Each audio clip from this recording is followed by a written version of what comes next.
Hi, I'm Colleen at Mischler's Florist and Greenhouses, and we'll be planting up fall containers today. This is a whiskey barrel planter, and we're just going to fill it up about 2/3 of the way with soil. Try to use a nice light mix that doesn't have moisture retention crystals. We don't need those at this time of year with a less intense sun. Little slow release fertilizer. When you're designing, you can be very symmetrical or asymmetrical, very hodgepodge or very orderly. And I am going to just combine sort of a free-form pot, keeping in mind the space I need to use here and the different number of plants I would really like to get in there, which is a lot. In this one we're going for warm colors, nice bright combination, perk things up around the house.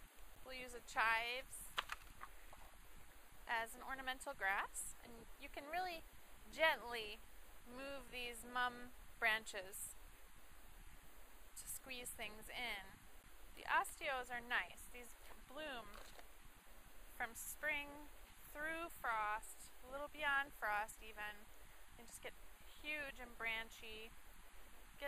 They grow a lot of roots, so I like to open those up. That can be sort of your taller background plants. Now these kales like to be planted deep. They have a stem that can withstand being under the soil.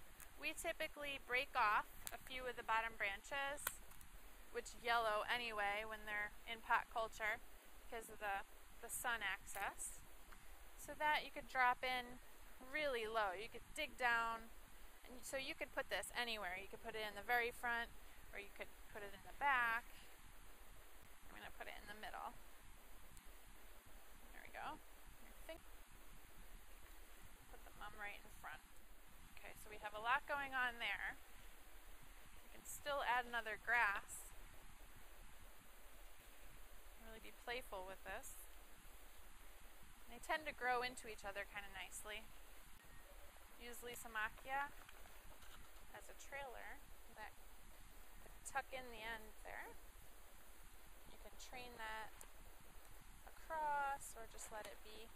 Now this is horehound. This is a perennial herb. It's medicinal. The nice thing about it is the silver gray foliage that stays really nice and fleshy even with cold temperatures. Now this is chock full of stuff. You can use less or more.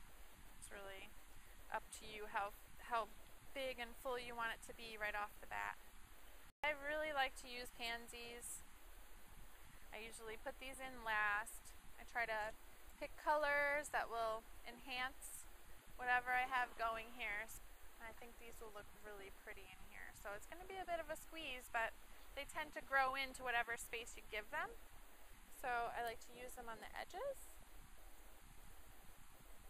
And you sort of have to be gentle with them. These can bush out and hang over a little bit.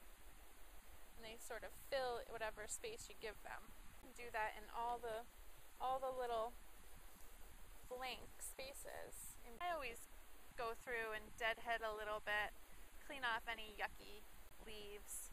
Make sure you're planting something that's really healthy and strong. So they have to withstand the cold temperatures and a little bit of crowded environment. So you could probably even put something in this corner. There's a little bit of space. You could probably put something else over here, or we could tuck a cabbage in and it would set here. I think I will do that.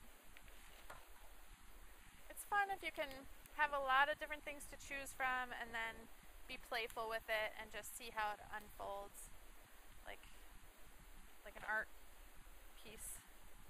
See, these are tough. I can do this. I can stick this in and just let it hang out. It's not going to mind. As long as it has some soil on the roots,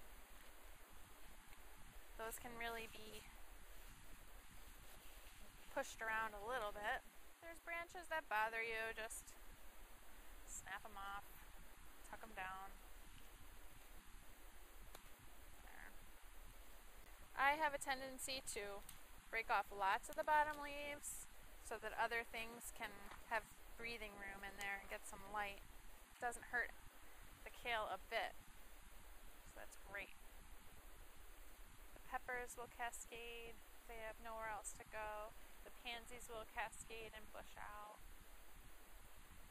Mums, you can sort of direct the branches, but you don't want to fuss with them too much. The last part of this process is basically going back and filling in with soil, making sure that everything has enough soil volume to sort of grow into and root into.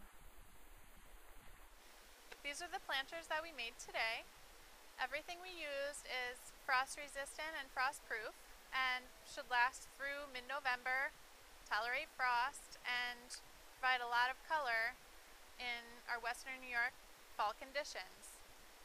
You can create as simple or as intricate as you like. Come in and check out our plant selection, and we can help you pick out some great plants to take you through the fall. See you soon.